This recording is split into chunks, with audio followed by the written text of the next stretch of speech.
Evelyn Glenny जो हैं वो ये स्वीकार करती हैं कि सी इज समथिंग ऑफ ए वर्केहोलिक, कि उसे किसी प्रकार का काम का नशा है, यानी वो मेहनत करते रहना चाहती है। तो स्टूडेंट्स, वर्केहोलिक का मतलब आप कोई काम करते रहते हो, लगे रहते हो, मेहनत करते हो, यानी आपको उस काम कार्य करने का एक जुनून है, यानी कार्य का नशा है, तो उसे काम का नशा है। तो वर्केहोलिक का मतलब क्या हो जाएगा? काम का नशा। यानी जो भी इंस्ट्रूमेंट वो बजाती हैं उसमें वो मेहनत करती है और उनको कंटिन्यू वो बजाती रहती है, मतलब कार्य करती रहती हैं। वो वर्केहोलिक हैं, उसे कार्य करने का जुनून है, ठीक है। वो फ्री नहीं रहती है, उससे कोई न कोई कार्य करने का या किसी चीज को सीखने का एक जुनून है। इसलिए वर्केहोलिक किसे कहते हैं स्टूडेंट्स? एक ऐसा व्यक्ति जो किसी कार्य को समाप्त नहीं करता है, वो उसमें लगे रहना चाहता है, यानी जब तक वो समाप्त नहीं हो जाए उस कार्य को पूरा करता रहता है, उसे सीखने का, कार्य करने का जुनून है।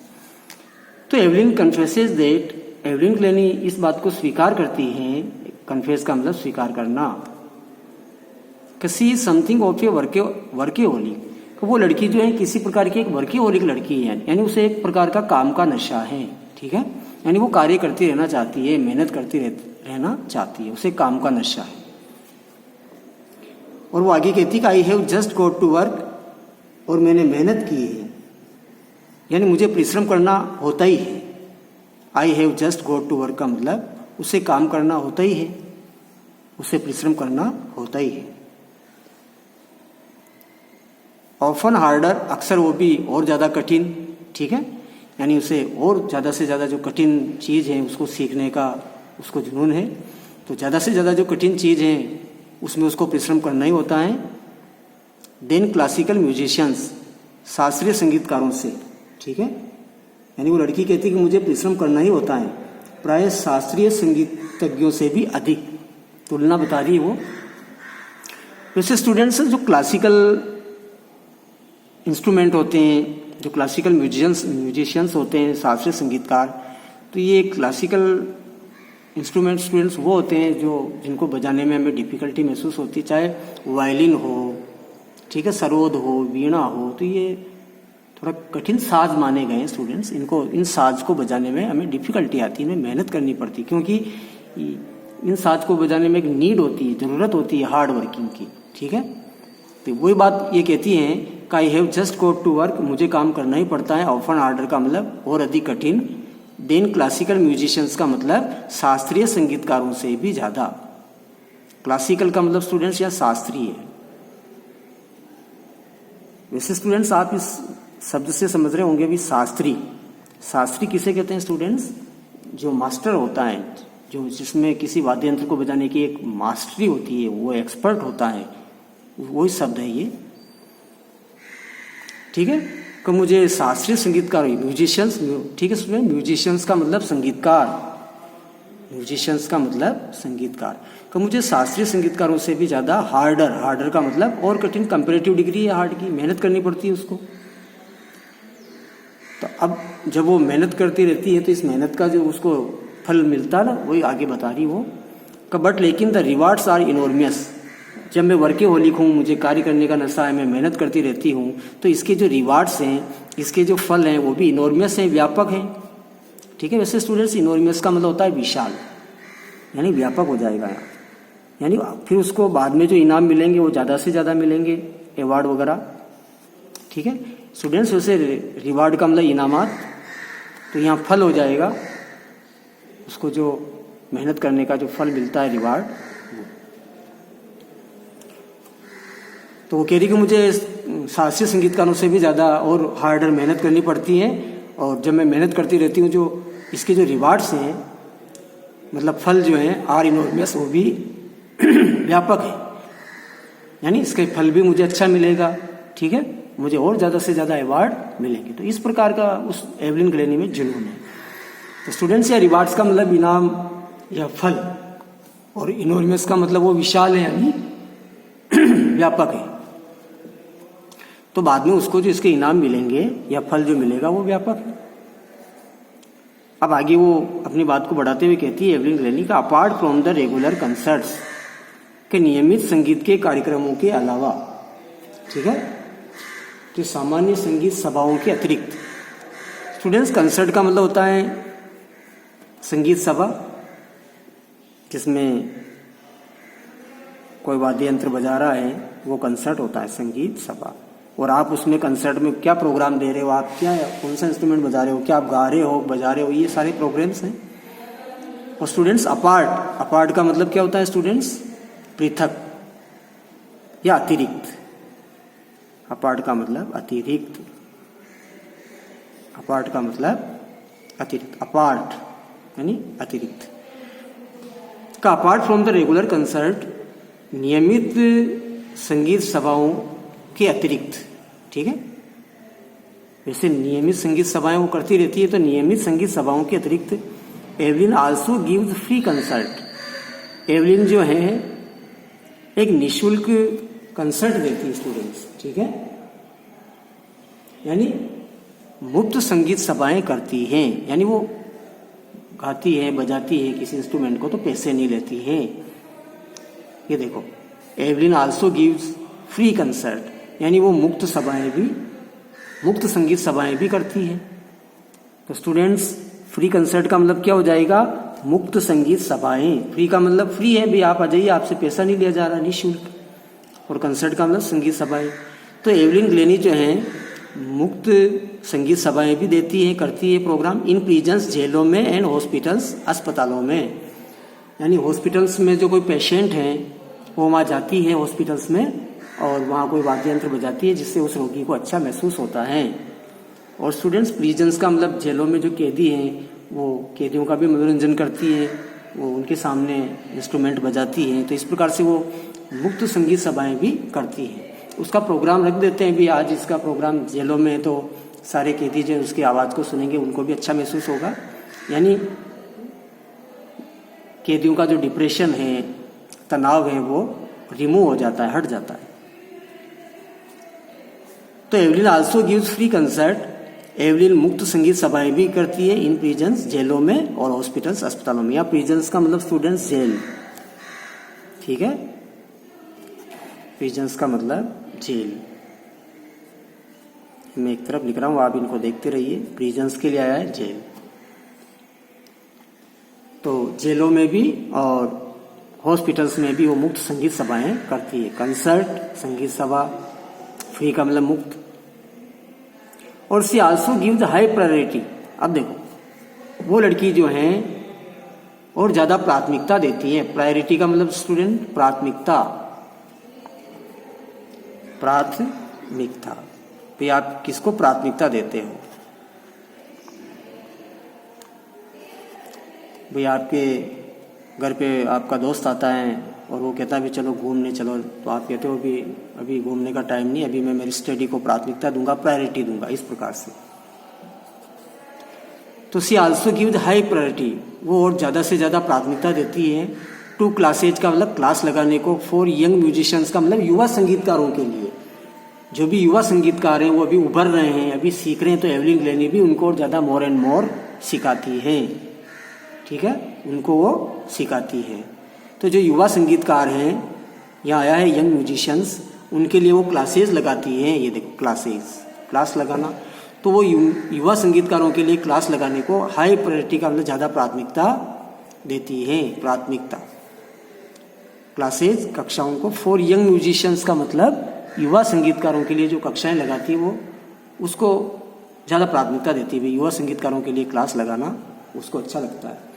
तो युवा संगीतकारों की जो कक्षाएं होती हैं को भी वो अधिक महत्व देती है। अधिक महत्व देना, प्रायोरिटी का मतलब होता है स्टूडेंट्स अधिक महत्व देना। तो युवा संगीतकारों की कक्षाओं को वो अधिक महत्व देती है, यानी उनको ज़्यादा से ज़्यादा वो सिखाना चाहती है। अब Ann Richlin of the Beethoven Fund for Deaf Children. अब देखो स्टूडेंट्स, यहाँ एन रिचलिन एक लेडी हैं जो समाज कल्याण का कार्य करती है वो।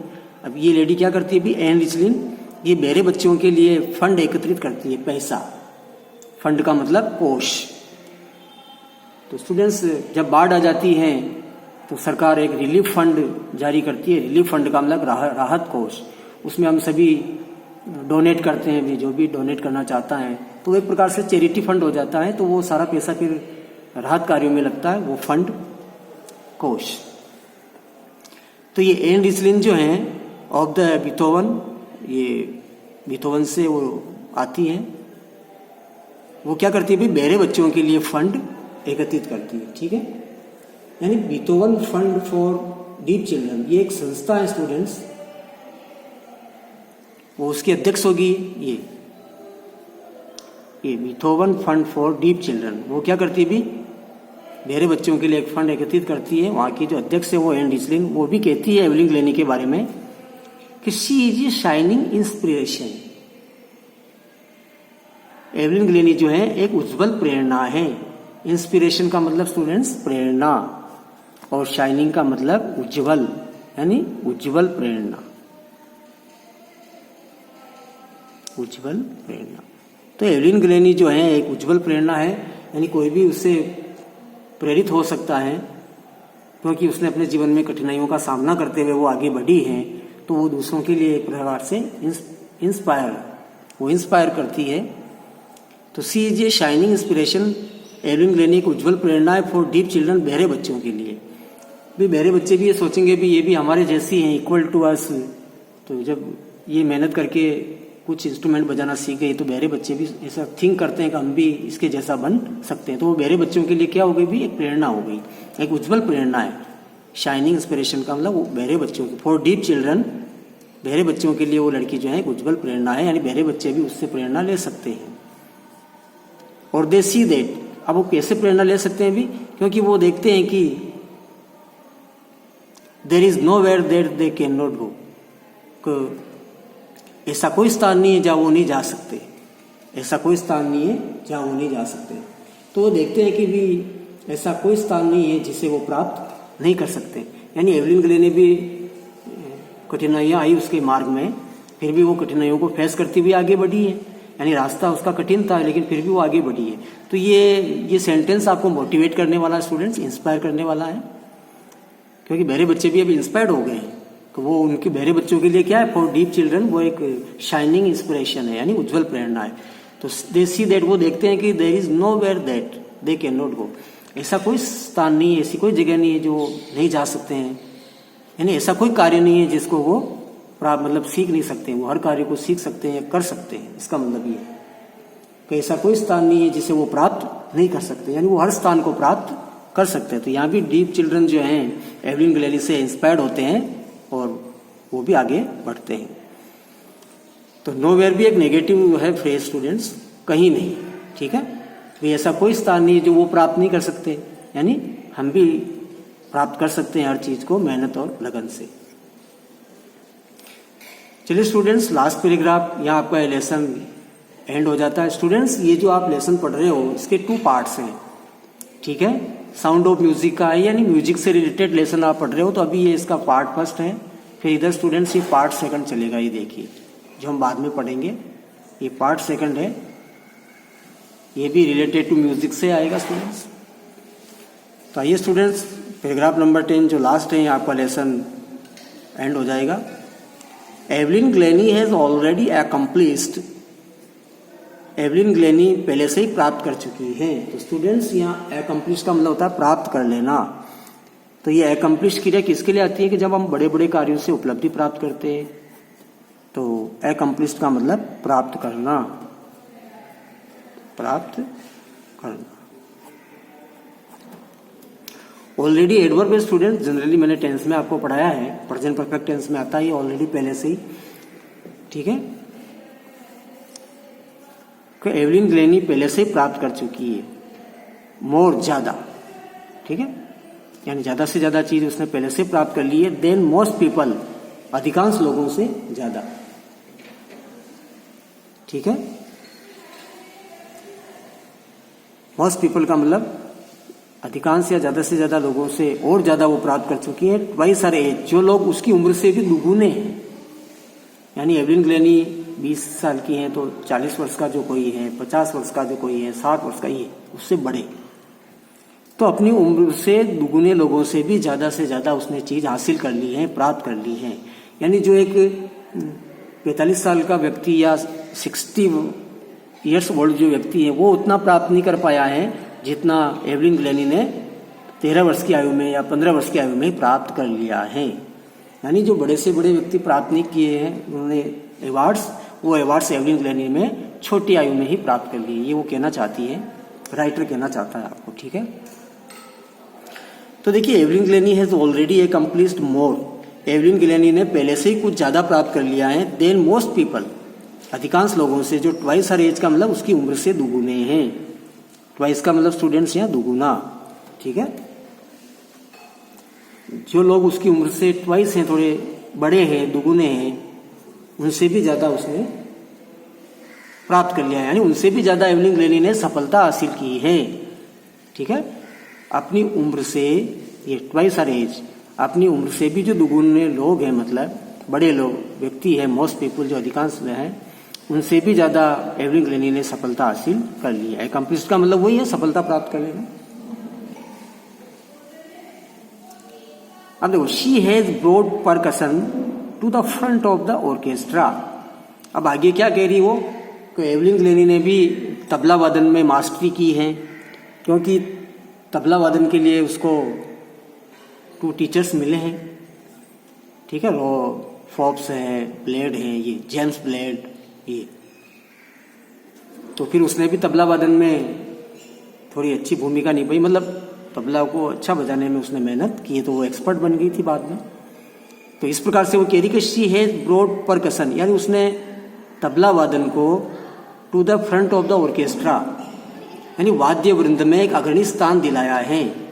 ठीक है, यानी जो इंस्ट्रूमेंट पहले नहीं बजता था अब बजने लग गया, तो उसने अग्रणी स्थान दिलाया है। ऑर्केस्ट्रा, ऑर्केस्ट्रा स्टूडेंट्स, गाने बजाने वाले लोगों का समूह जो होता है वो ऑर्केस्ट्रा कहलाता है, आप जानते हैं, मैंने लिखा दिया वाद्य वृंद। तो शी हैज ब्रॉड परकशन, यानी वो तबला वादन को लाई है गाने बजाने लोगों वाले जो लोग हैं उनके सामने, समूह में, यानी उसने तबला वादन को वाद्य वृंद के सामने एक अग्रणी स्थान दिलाया है। ठीक है, तो उसने ताल वादन को, ठीक है, परकशन का मतलब क्या हो जाएगा स्टूडेंट्स, ताल वादन को, उसने ताल वादन को ऑर्केस्ट्रा में अग्रणी स्थान दिलाया है। ये शी हैज ब्रॉड परकशन, उसने ताल वादन को to the front of the orchestra का मतलब ऑर्केस्ट्रा में अग्रणी स्थान दिलाया, यानी ऑर्केस्ट्रा के सामने लेके आई वो ताल वादन को। फ्रंट का मतलब सामने लेके आई है। ठीक है, उसने ताल वादन को ऑर्केस्ट्रा में अग्रणी भूमिका निभाई है, तो उसने ताल वादन को ऑर्केस्ट्रा में अग्रणी स्थान दिलाया। एंड डेमोन्स्ट्रेटेड दैट, और उसने ये प्रदर्शन कर दिया है। स्टूडेंट्स, डेमोन्स्ट्रेट प्रदर्शन करना, डेमोन्स्ट्रेशन का मतलब प्रदर्शन करना, वही डिस्प्ले करना, प्रदर्शित करना। एंड डेमोन्स्ट्रेटेड दैट, और एवलिन ग्लैनी ने ये प्रदर्शित कर दिया है कि it can be very moving, कि ये जो ताल वादन है ये बहुत प्रभावशाली हो सकता है। तो स्टूडेंट्स, मूविंग का मतलब क्या हो जाएगा यहाँ, प्रभावशाली। क्या हो जाएगा, प्रभावशाली। मूविंग का मतलब प्रभावशाली,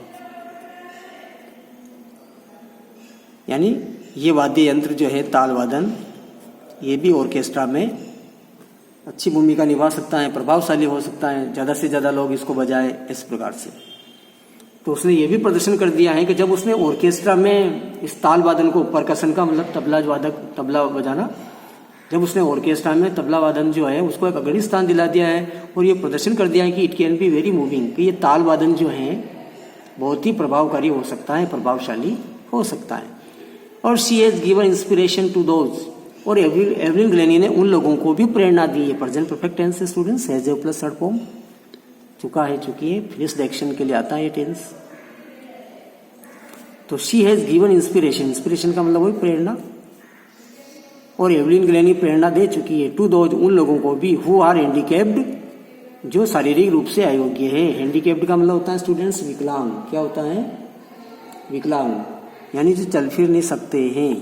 हैंडीकैप्ड का मतलब हो जाएगा यहाँ विकलांग, विकलांग, जो फिजिकली डिसेबल्ड है, शारीरिक रूप से जो अयोग्य लोग हैं वो विकलांग हैं, उनको भी वो प्रेरणा दे चुकी है। यानी विकलांग लोगों ने भी ये देखा है भी ये भी हमारे टाइप की है, ये भी सुन नहीं सकती है या हम चल फिर नहीं सकते हैं, तो ये अपने क्षेत्र में और आगे से आगे बढ़ गई है, तो हम क्यों नहीं बढ़ सकते हैं। तो ये विकलांग लोगों के लिए भी प्रेरणा है।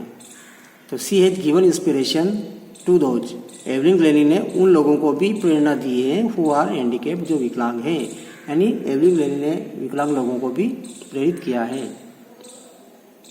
और people who look to her, आज जो भी लोग उसको देखते हैं, ठीक है, लुक का मतलब देखना है, वो या रिलेटिव प्रोनाउन है जो, यानी ये किसके लिए आया है स्टूडेंट्स, एवलिन ग्लैनी के बता रहा है ये जो, कौन नहीं है, इंट्रोगेटिव में आएगा ये कौन, लेकिन जब किसी ये नाउन के पास में आ जाता है तो जो, तो ये हु में कौन है, पीपल, ये पर्सन आया, ये पर्सन के पास में ये रिलेटिव प्रोनाउन है, ठीक है। तो people who look to her, जो भी लोग उसको देखते हैं एंड से कहते हैं, क्या कहते हैं कि if she can do it, यदि ये कार्य एवलिन ग्लैनी कर सकती है, यानी ये संगीत का जो इंस्ट्रूमेंट है ये अच्छी तरह से सीख सकती है, ये कार्य कर सकते हैं, बीइंग डीफ, है ना, डीफ होते हुए, तो आई कैन मैं भी कर सकता हूँ, क्यों, ठीक है। यानी वो लोग जो उसकी ओर देखते हैं और कहते हैं कर एवलिन ग्लैनी ये कार्य कर सकती है तो मैं भी कर सकता हूँ, ठीक है।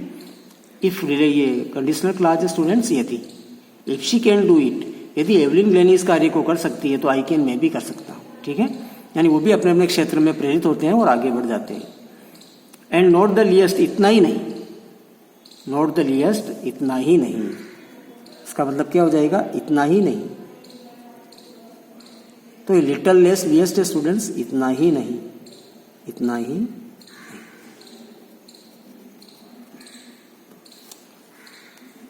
तो ये देखो, नॉट द लीस्ट, इतना ही नहीं, सी has given इनॉर्मियस pleasure, Evelyn Glennie ने एक व्यापक आनंद दिया है टू मिलियंस, लाखों लोगों को, उसने लाखों लोगों का मनोरंजन किया है।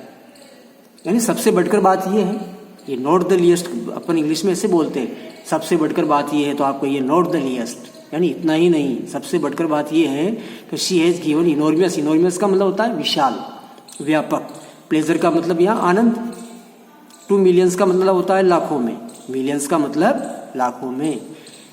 तो सबसे बढ़कर बात यह है, नॉट द लीस्ट, इतना ही नहीं, शी हैज गिवन इनॉर्मियस प्लेजर, उसने और अधिक मनोरंजन दिया है टू मिलियंस, लाखों लोगों को, यानी उसने लाखों लोगों का मनोरंजन किया है, उनको आनंदित किया है। तो स्टूडेंट्स कम टू एंड, ये लेसन का एंड हो गया है। तो this brings me to end of the lesson. आशा करता हूँ स्टूडेंट्स आपको ये लेसन समझ में आया होगा। साउंड ऑफ म्यूजिक का फर्स्ट पार्ट मैं आपको पढ़ा चुका हूँ। आप भी इस प्रकार जो डिफ़िकल्ट मीनिंग्स मैंने इनको बुक्स में ही लिख दिए साइड टू साइड, तो आप उनको देखते रहिए और ट्राई टू ट्रांसलेट सेल्फ, और आप खुद इसका उच्चारण करने की ट्राई कीजिए, कोशिश कीजिए। ठीक है स्टूडेंट्स, ओके।